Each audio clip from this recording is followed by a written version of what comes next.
삶의 에너지를 줄입시다. 사랑합니다, 여러분. 잘 지내셨죠? 예, 지혜 디렉터 윤한성 목사입니다. 반갑습니다. 자, 저는 지난주 휴가를 잘 보내고 왔습니다. 여러분들은 이 더위에 어떻게 지내시는지 모르겠습니다. 저희 아내 보니까 더위를 많이 타더라고요. 어제 말복이었는데 여러분들은 이 마지막 여름을 어떻게 보내고 있는지 모르겠습니다. 말복이고 또 입추가 지났지만 그래도 이 9월까지는 아마 낮에는 많이 더울 거라 생각이 됩니다. 더울수록 물을 많이 드시고요. 또 가벼운 운동도 하시고, 그리고 신나는 음악도 들으시고, 또 돈이 있으시면 맛있는 과일도 드시면 좋겠습니다. 제가 이제 계속 기도하고 있는 거 아시죠? 예, 전 국민이 과일을 항상 먹고 싶을 때 먹을 수 있는 나라가 될 수 있도록 늘 기도하고 있습니다. 여러분들도 더 기도해 주시면 좋겠습니다. 특히 우리 크리스찬들, 기독교인들은 좀 기도해 주십시오. 그 가난한 분들이 다 우리의 형제고 자매입니다. 그래서 그분들이 좀 과일을 마음대로 먹을 수 있는 그런 나라가 됐으면 좋겠습니다. 그 미국에는 이제 로컬 푸드라고 해가지고 그 NGO, 그러니까 뭐 가난한 이웃들을 돕는 그런 단체들이 이렇게 과일을 준비하고 또 채소를 준비해서 매주 이렇게 나눠주는 그런 프로그램들이 있습니다. 정말 우리도 그런 게 될 수 있으면 정말 좋겠다는 생각이 듭니다. 이제 그게 되려면 그런 이제 NGO 단체들에게 이런 그 도와주는, 후원해주는 사람들이 많이 필요합니다. 그러니까 실제적으로는 그런 NGO 단체들이나 기독교 단체들이 일을 하지만 그런 과일을 사고 채소를 사는, 그래서 이제 한 봉지를 만들어 주거든요. 그런 일을 하는 데는 재정이 필요한데 그런 것들은 다 기부금으로 마련이 됩니다. 그래서 우리나라도 그런 것들이 잘 되면 참 좋겠다고 생각이 됩니다. 그래서 우리가 기도해야 합니다. 그리고 여유가 좀 있으신 분들은 수박 하나 살 때 또 기억나는 또 가난한 분들이 있으시면 하나를 더 사서 그들과 나누시면 훨씬 더 좋을 것 같습니다. 그게 이제 사랑이죠. 예, 사랑은 실천할 때 훨씬 더 큰 힘이 난다는 걸 여러분들이 경험할 수 있으실 것입니다. 자, 또 지난번에 이제 저는 즐거운 일이 하나 더 있었습니다. 이제 제 강의를 듣는 분들은 한 10명에서 20명 뭐 정도 됩니다. 물론 이제 많을 때는 훨씬 더 많지만 평균적으로 보면 한 10명에서 20명 정도 듣는데 재미난 일이고 저에겐 즐거운 일이 있었습니다. 저희 막내 형근이를 이렇게 돌봐주시는 이제 김경자 선생님, 김경자 선생님께서 이제 제 강의가 재밌다고 또 유익하다고 자신의 카톡으로 이렇게 제 그 강의를 이렇게 여러분들에게 나눠 주셨습니다. 그래서 이제 제 강의 중에 28회 부분 하나 되는 부부 같은 경우에는 38분이나 강의를 들어주셨습니다. 정말 감사를 드립니다. 그래서 그 김경자 선생님 때문에 저를 알게 되고 또 같이 이렇게 듣게 되신 분들 정말 반갑고요. 또 계속 들으시면 여러분들에게 큰 도움이 될 거라고 생각합니다. 다시 한번 감사드립니다. 그리고 여러분들이 혹시 들으시다 좋으시면 그렇게 카톡으로 알려주시면은 정말 좋을 것 같습니다. 제가 또 용기를 얻고 또 응원을 받는 것이니까요. 그래서 많이 좀 알려져서 한 300명 찍어봤으면 좋겠습니다. 꿈일까요? 예. 그래서 많은 분들이 좀 좋은 것을 공유할 수 있으면 좋겠습니다. 그리고 유튜브로 이렇게 들으시는 분들은 이 구독 신청을 눌러 주십시오. 그 구독 신청을 눌러 주시면 제 강의가 오를 때 바로 여러분들도 그 강의가 올랐다는 것을 알게 되고 또 누르시면 바로 제 강의로 연결되는 것을 여러분들이 경험하실 수 있으실 것입니다. 그리고 좋아요를 눌러주시면 제가 또 힘을 얻습니다. 많이 좀 해주시면 좋겠습니다. 자, 제 휴가 기간의 일을 좀 이야기를 하려고 그러는데요. 뭐 특별한 건 아니고요. 이제 아이들하고 또 아내하고 좋은 시간을 가졌습니다. 특별히 이제 영화를 보면서 또 맛있는 것도 많이 먹고 그렇게 휴가 기간을 즐겼습니다. 이 가족과 함께 시간 보내는 게 참 좋더라고요. 저희가 이제 폭풍 영화 감상을 했습니다. 영화를 3개를 봤습니다. 아이들하고는 이제 미션 임파서블을 봤습니다. 저희 아이들이 미션 임파서블 보고 탐 크루즈의 팬이 됐습니다. 정말 뭐 다른 건 잘 모르겠지만 이제 속도감 하나만큼은 굉장했습니다. 아주 뭐 속도감은 쫀득쫀득했습니다. 그리고 맨 첫 장면에 나왔던 거를 또 이제 마지막에서 되갚아 주는 걸 보면서 야, 참 작가들 똑똑하다. 그리고 감독의 연출력이 참 대단하다. 이런 생각을 했습니다. 아이들과 함께 봤는데 굉장히 재미있었습니다. 암살도 봤고요. 그리고 베테랑도 봤습니다. 이 암살은 또 이 광복 70주년과 함께 조금 있으면 1000만이 넘는다 그러대요. 근데 사실 저는 이제 암살은 별 재미가 없었습니다.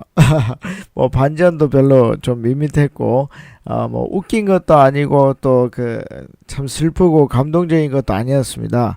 뭐 제 개인적으로는 안 좋았지만 또 1000만이 봤다는 것은 그 나름대로 이유가 있겠죠. 저는 이제 재밌게 본 것이 미션 임파서블하고 베테랑이었습니다. 제가 이제 황정민 씨를 좋아해서 그런지도 모르겠지만 하여튼 황정민 씨의 연기와 또 유아인 씨의 연기가 참 좋았습니다. 뭐 오락 액션 영화라고 볼 수도 있겠지만 제가 느끼기에는 사회 고발 영화입니다. 근데 참 재미있게 이렇게 옷을 덧입혀서 그렇게 감독이 만들어낸 것 같습니다. 그래서 여러분들이 한번 베테랑 보시면은 또 다른 이 사회 문제에 대해서 여러분들이 생각할 수 있고 또 그 영화 자체는 굉장히 재밌으니까 또 영화 자체로도 즐거움을 얻을 수 있으시리라 생각을 합니다. 어쨌든 뭐 여러분들의 휴가 기간은 어떻게 보내실 것입니까? 하여튼 주말에라도 영화 한번 보시면서 이 사회에 대해서도 한번 생각해 보시면 좋겠습니다. 자, 우리가 이제 한 주 쉬어서요. 잘 기억나실지 모르겠지만 지난 시간에 우리가 이제 부부의 육체적인 결합에 대해서 이야기했습니다. 뭐 야하지도 않았죠? 뭐 특별히 재밌지도 않았습니다. 그런데 하나의 원칙이 있었습니다. 그렇죠? 이 환상적인 부부의 육체적 결합을 이루기 위해서는 뭘 해야 됐죠? 예, 서로를 위한, 그러니까 상대방만을 위한 즐거운 성관계를 해야 한다. 그렇게 제가 말씀을 드렸습니다. 뭐죠? 남편은 아내의 즐거움만을 위해서, 그리고 아내는 남편의 즐거움만을 위해서 성관계를 해야 된다. 성생활을 해야 된다. 그렇게 말씀을 드렸습니다. 여러분, 그런데 이제 제가 뭐 더 길게 말씀을 못 드릴 수밖에 없습니다. 왜냐하면 이건 다 공개된 어린 분들도 듣는 거기 때문에 그런데 하나만 더 얘기를 드리면 우리가 이제 사실 잘 보시면 육체적인 부부간의 하나됨이지만 실제로 여러분들이 해보시면 부부가 되어서 해보시면 그것이 육체적인 것만으로 하나가 되지 못한다는 것을 알 수 있습니다. 뭐죠? 예, 평소 때 굉장히 친하고 마음을 나누고 서로가 잘 통하는 그런 부부들이 결국은 어떻게 되죠? 예, 육체적인 온전한 결합도 잘 할 수 있다는 것입니다. 그렇죠? 그 평소 때 서로 굉장히 친하고 마음을 나누는 사람들이 어떻게 해요? 육체적으로 상대방만을 위해서 그렇게 할 때 진정한 하나된 육체를 누릴 수 있다는 거죠. 그 즐거움을 누릴 수 있다는 것입니다. 신이 우리에게 준 아주 좋은 선물입니다. 그래서 여러분들이 평소 때 서로를 많이 사랑하시고 또 특별히 육체적인 관계를 가질 때도 서로 상대방만을 위해서 여러분들이 해보시면 신이 준 최고의 선물을 누릴 수 있을 것입니다. 그리고 그 하나됨이 여러 삶의 에너지로 나타날 것을 제가 확신합니다. 그래서 여러분들 계속 노력하시고 그 정말 육체적으로 하나가 될 수 있도록 해보시면 여러분들이 다른 여러 가지 삶의 부분에서 도움을 얻을 수 있을 것입니다. 자, 이제 본격적으로 오늘 나눌 이야기를 하도록 하겠습니다. 오늘 나눌 주제는 직장 속에서의 관계입니다. 자, 직장 속에서 관계는 어떻게 관계를 맺어가야 할 것인가 우리가 이야기를 나누어 보도록 하겠습니다. 한국 사람들이 직장 속에서의 관계를 참 잘 못할 경우가 많습니다. 왜 그럴까요? 이게 좀 나쁘게 들릴 수도 있지만 애매한 정이라는 문화 때문입니다. 우리가 정의 문화거든요. 정이 있어서 사실 직장 관계 속에서의 관계는 정말 이게 어려움을 겪을 수 있습니다. 자, 이제 우리가 이제 한국 사람들이 가지고 있는 정에 대해서 좀 부정적인 부분에 대해서 그 내면을 좀 들여다볼 필요성이 있습니다. 그 정이라는 것이 사실은 사랑 같지만 좀 더 부정적으로 그 안쪽을 살펴보면 자기 중심적으로 상대를 조정하고 싶은 그런 마음이 들어 있습니다. 그래서 이 정이라는 것이 단순히 퍼주는 그런 사랑이 아니라 뭐죠? 내 마음에 들어야 되는 겁니다. 내 마음에 들지 않으면 상대방이 하는 행동이 나쁘게 느껴진다는 거죠. 그래서 이 정이라는 것이 잘못 사용이 되면 어떻게 해요? 직장 관계 속에서 필요 없는 그런 깊은 관계를 만들어낸다는 것이죠. 그래서 삶의 에너지가 어떻게 될까요? 쓸모없이 낭비되는 부분이 나타나게 됩니다. 자, 이런 정의라는 문화가 한국 사회에 또 특별히 이 직장 관계 속에서 어떻게 나타나는지 보시면요. 제가 이제 아까 언급했던 그 베테랑이라는 영화에 보면 이런 것들이 나옵니다. 또 그리고 드라마에 SBS 드라마에 주원 그리고 김태희가 주연하고 있는 용팔이라는 드라마에 보면 다 경찰이 나옵니다. 근데 경찰들이 막 일에 관한 이야기를 하다가 갑자기 형님 좀 이렇게 하면 되지 않습니까? 이렇게 형님이라는 단어를 얘기합니다. 그러니까 경찰 반장님 그리고 서장님에게도 뭐죠? 우리는 형제라는 거죠. 그러니까 업무적인 부분에서도 한국 사람들은 형님 이렇게 이야기한다는 겁니다. 그런데 그렇게 형님이라고 부르는 순간 굉장히 일이 복잡해진다는 겁니다. 그 이유가 뭘까요? 직장은 뭐죠? 일 중심 관계이기 때문입니다. 일 중심 관계라는 것은 뭐냐면 분명한 아웃풋이 나와야 한다는 겁니다. 여러분 형님 할 때 그 형제의 관계는 가족 관계잖아요. 그래서 어떤 분명한 결과물이 나오지 않아도 됩니다. 그러나 경찰이라는 사회에서 어떤 사건을 해결할 때는 뭐가 나타나야 되죠? 일정한 결과물이 나타나야 되고 또 어떻게 보면 경쟁을 하다 보면 훨씬 더 좋은 결과물이 나와야 되는데 형님이라는 말을 하기 시작하면 어떻게 된다는 거죠? 그 일 중심의 관계가 흐트러져 버리고 우리가 무언가에 집중할 수 없게 된다는 것입니다. 그래서 결과적으로 사랑이 있는 것 같이 보이지만 그 직장 관계 속에서는 굉장히 어려운 서로의 위치를 점할 수밖에 없다는 것입니다. 그래서 우리가 직장 관계라는 것은 뭐가 중심이 된다고요? 일을 중심으로 한 계약 관계입니다. 자, 여러분 꼭 기억하셔야 됩니다. 제가 목사지만 굉장히 냉정하게 이야기를 합니다. 여러분 기억하십시오. 직장 관계라는 것은 일 중심의 계약 관계라는 것입니다. 그리고 그 직장은 반드시 뭐가 나타나야 된다고요? 결과물이 나타나야 한다는 것입니다. 그렇기 때문에 이 직장 관계라는 것은 어떻게 해야 된다고요? 상당히 거리를 두고 관계를 맺어야만 올바른 관계를 맺을 수 있고 그것이 결과적으로 뭐죠? 지혜로운 관계가 된다 하는 것입니다. 여러분 직장 관계는 사랑이 우선되는 관계가 아닙니다. 뭐가 우선됩니까? 예, 일이 우선되고 결과물이 우선되는 관계라는 것입니다. 제가 이렇게 직장을 쭉 살펴보다가 이 일과 사랑이 정말 충돌될 수 있는 그런 가장 좋은 직장을 발견했습니다. 그게 어디냐면요, 예, 교회였습니다. 교회. 그쵸?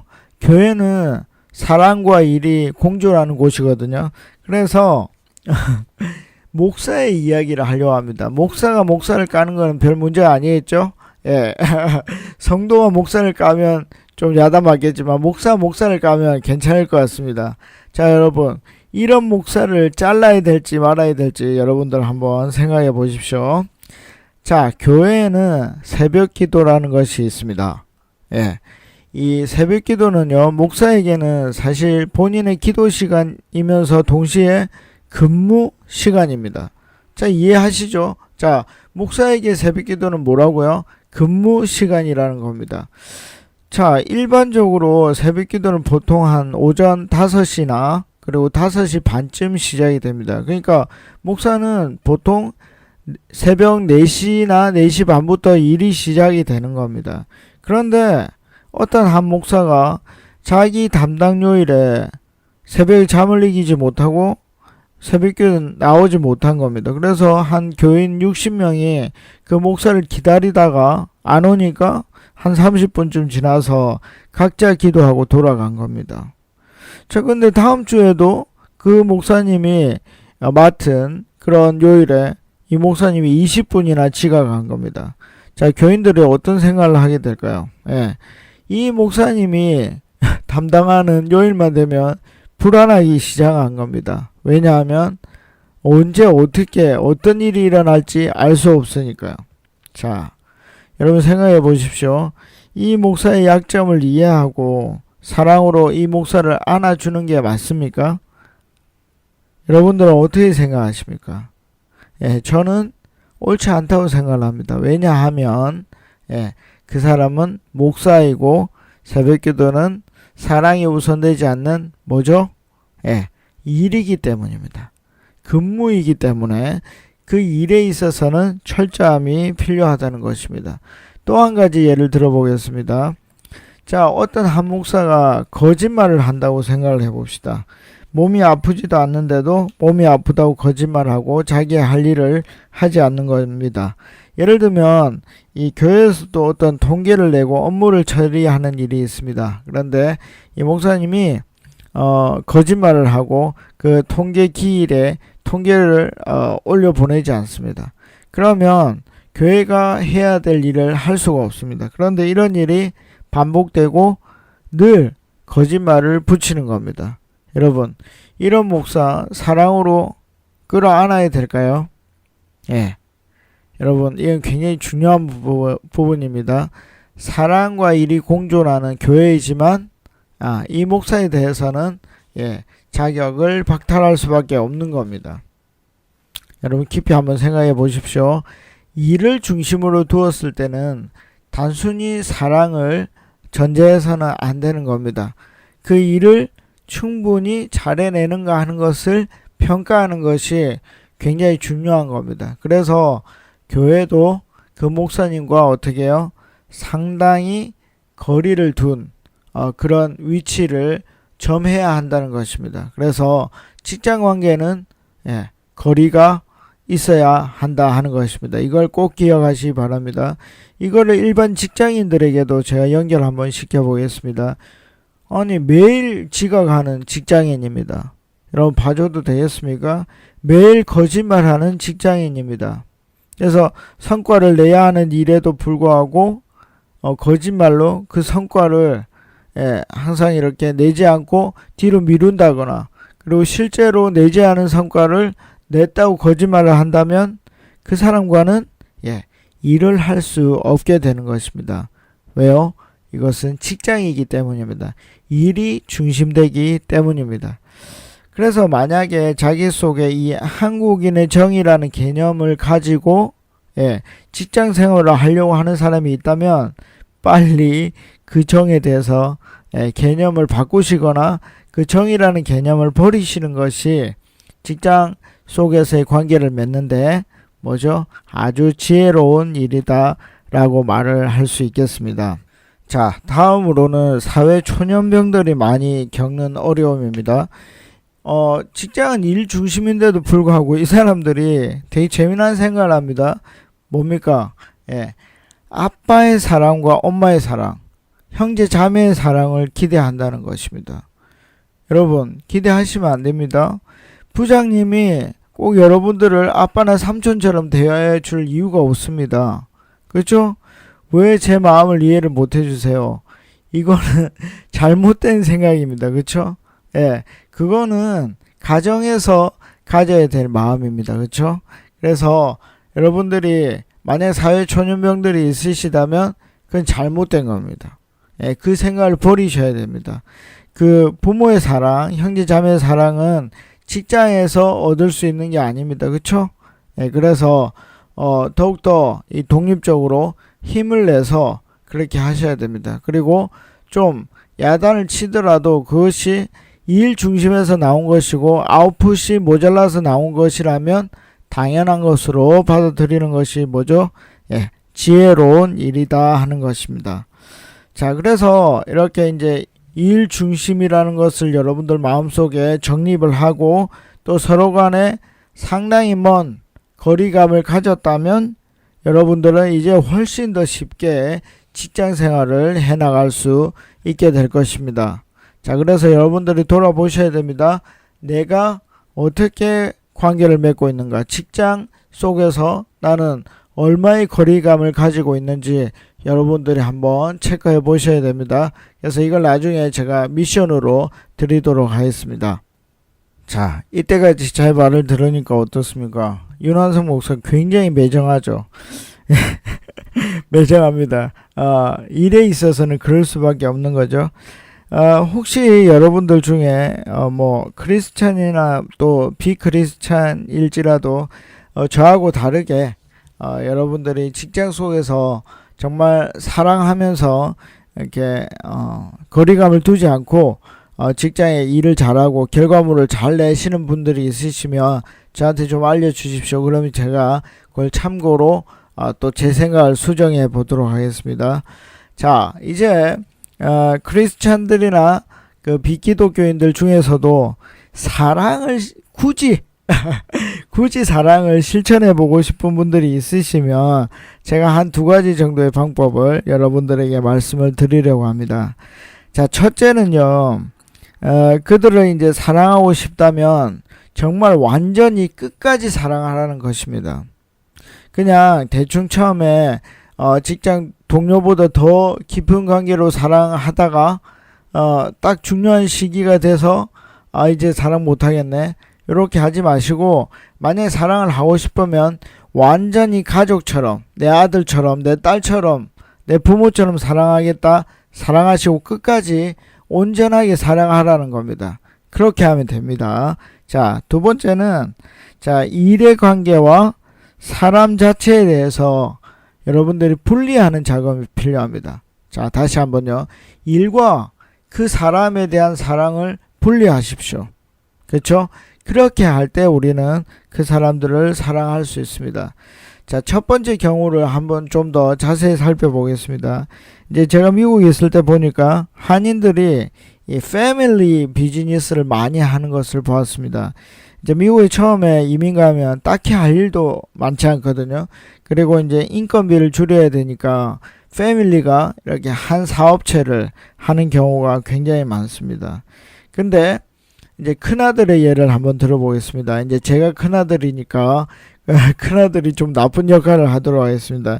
이 큰아들이 이 농땡이를 치는 겁니다. 여러분 농땡이 아시죠? 일을 안 하고 그냥 노는 겁니다. 그러니까 다른 사람들, 다른 가족들이 뭐죠? 그 큰아들의 일까지 다 해야만 마무리를 할 수 있는 거죠. 그래야 하루가 마치는 겁니다. 예를 들면 저녁 한 8시쯤 마칠 일을 큰아들 목까지 다른 사람들이 나눠야 해야 되니까 한 10시까지 해야만 하는 그런 경우들이 많습니다. 자, 그러면 이런 상황에서 어떻게 될까요? 자, 엄마 아빠는 뭐 그냥 큰아들이니까 그 사람을 이렇게 직장인으로 보지 않고 그냥 아들로만 볼 수 있다고 생각을 해봅시다. 그런데 작은 아들이나 딸들은 어떨까요? 정말 예, 부모의 마음으로 그 사람을 이렇게 받아줄 수 있을까요? 보통 이제 이민 사회에서는 몸을 많이 사용하는 일이기 때문에 그 받아주기가 쉽지 않습니다. 예, 그러면 부모는 어떻게 해야 되죠? 예, 한 사람의 임금을 더 주고서라도 한 사람을 고용하든지 아니면 어떻게 해야 되죠? 부모가 그 큰아들의 몫까지 다 해야 됩니다. 그렇게 하지 않고서는 방법이 없습니다. 그렇죠? 그러나 큰아들이기 때문에 그 사람을 그대로 인정하면서 받아주면서 가는 겁니다. 그러니까 직장 내에서 크리스찬들이 정말 사랑을 실천하고자 한다면 이렇게 부모가 큰아들을 사랑하듯이 사랑해야 한다는 것입니다. 그 사람이 그 사람의 몫을 안 한다 해도 내가 그걸 다 감당하겠다. 그러면 사랑할 수 있다는 것입니다. 목사님들이 그런 얘기 많이 합니다. 직장 속에서 여러분들이 사랑을 나타내야 된다. 그렇지 않으면 어떻게 전도가 되겠냐. 그렇게 얘기를 합니다. 그런데 교회까지 나오게 하기 위해서 정말 전도를 하기 위해서 그 사람을 직장 속에서 사랑해야 한다면 정말 끝까지 사랑해야 됩니다. 진짜입니다. 한번 해보십시오. 그냥 대충 그냥 조금만 도와주고 잘해주고 한다고 그 사람이 교회에 나올 만큼 그렇게 돌아서진 않습니다. 그래서 여러분들 한번 잘 생각해 보십시오. 내가 부모의 마음으로 또 형제 자매의 마음으로 그 사람을 온전히 사랑할 수 있겠는가 생각해 보시고 나는 그렇게 할 거다 결정이 나시면 정말 그 사람을 사랑하십시오. 저는 그거 완전 지지합니다. 그런데 조금 하다가 말 거면 그렇게 하지 마십시오. 그렇게 하지 마시고 그냥 커피나 한 번 더 뽑아주고 그리고 밥이나 한 번 더 사십시오. 그의 사랑을 실천하는 것입니다. 그래서 주의 사랑을 직장 내에서는 실천하기가 그렇게 만만치 않습니다. 여러분들이 할 수 있는 만큼 실천할 수 있는 능력만큼 사랑하시면 좋겠습니다. 자, 이제 두 번째 경우로 한번 생각해 보겠습니다.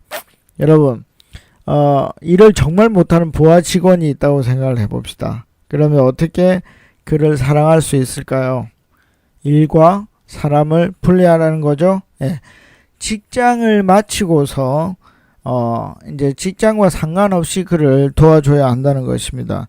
만약에 그 직장 후배가 배울 마음이 있다면 일주일에 한 번 정도 시간을 내서 정말 걔를 도와주는 겁니다.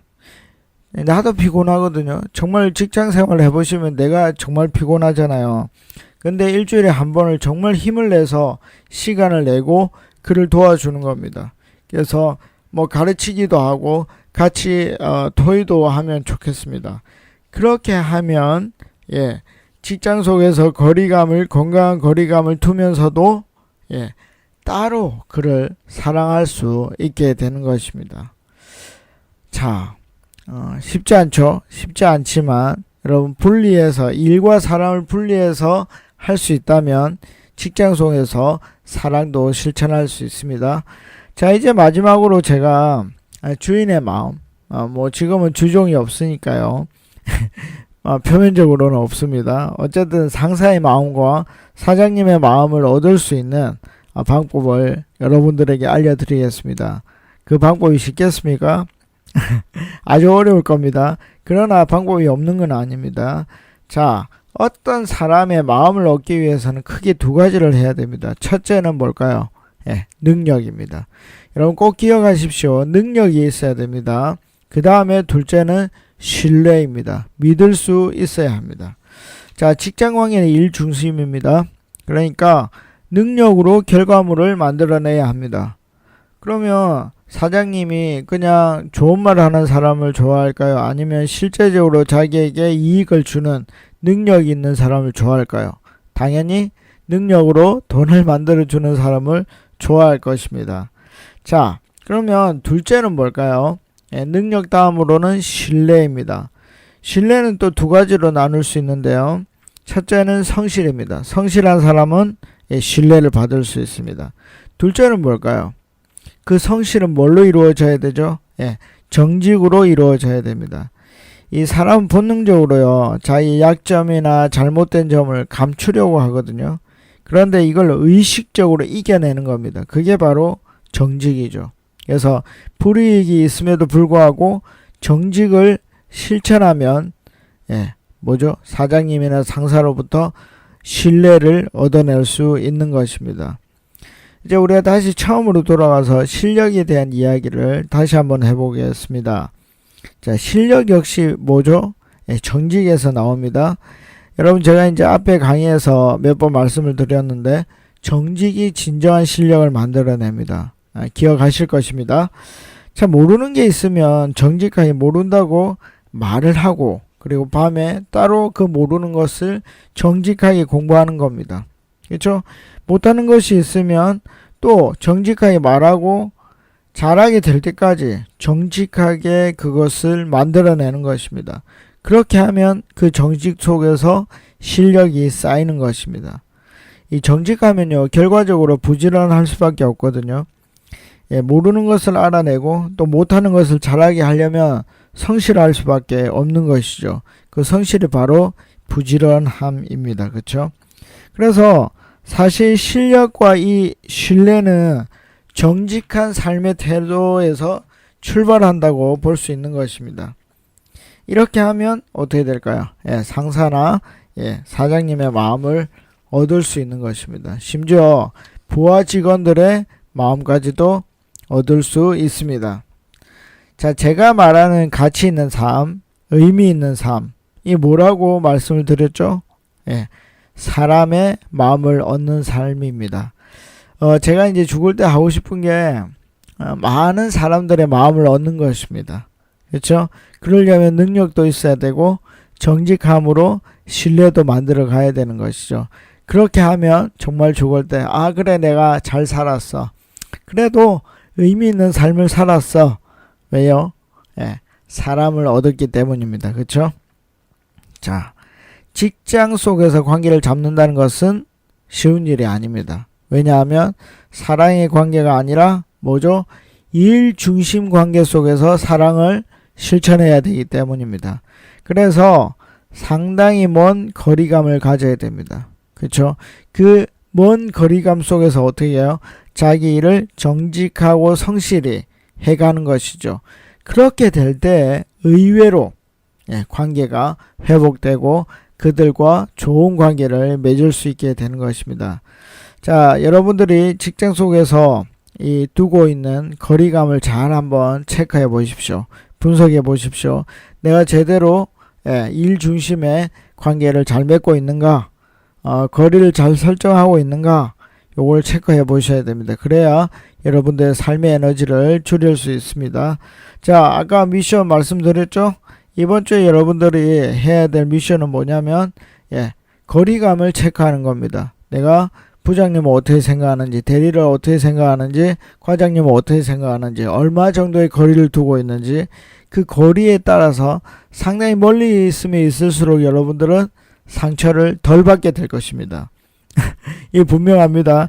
그래서 상처도 덜 받고 거리감이 적당하면 여러분 일 효율도 훨씬 올라갈 것입니다. 그래서 이번 주에는 미션이 뭐냐면 내가 맺고 있는 직장 속에서의 거리감이 얼마인가 한번 체크해 보십시오. 그러면 여러분들은 지혜롭게 직장 생활을 할 수 있을 것입니다. 자, 나머지 더위가 있습니다. 건강하십시오. 그리고 참 더우면 또 마음도 안 좋거든요. 그래서 마음의 평안을 유지하시기를 기도드리겠습니다. 다음 주에 뵙겠습니다. 삶의 에너지를 줄입시다. 파워.